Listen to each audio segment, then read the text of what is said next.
La salade de fruits de l'esprit. Trop bon!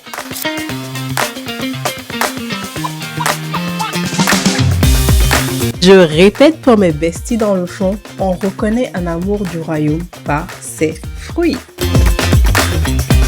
Tu vois, aimer, ce n'est pas juste dire je t'aime, c'est le prouver même quand ce n'est pas glamour. Tu vois, la fraise, elle est belle, elle est rouge, elle est attirante, mais même la fraise pousse dans la boue. Donc, ce n'est pas toujours rose, ce n'est pas toujours glamour. Tout comme l'ananas, la joie, c'est lumineux, c'est tropical. Mais pour la découvrir, il faut la couper. Notre joie ici ne dépend pas des circonstances. Notre joie est ancrée en Christ. Puis, on a la paix. La paix, ce n'est pas l'absence de conflit, mais c'est être capable de rester entier, entière, même quand on est coupé en quartier.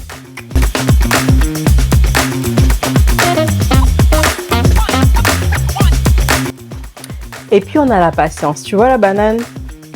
Il faut la laisser mûrir. Trop tôt, elle est trop dure. Trop tard, elle est trop molle.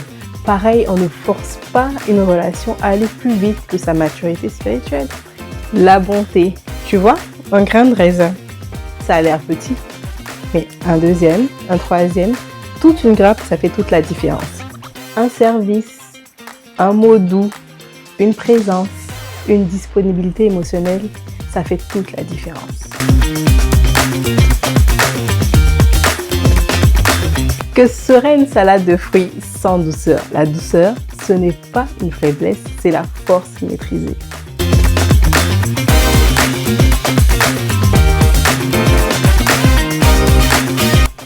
Et enfin, la maîtrise de soi. La maîtrise de soi va venir protéger ta relation des décisions impulsives.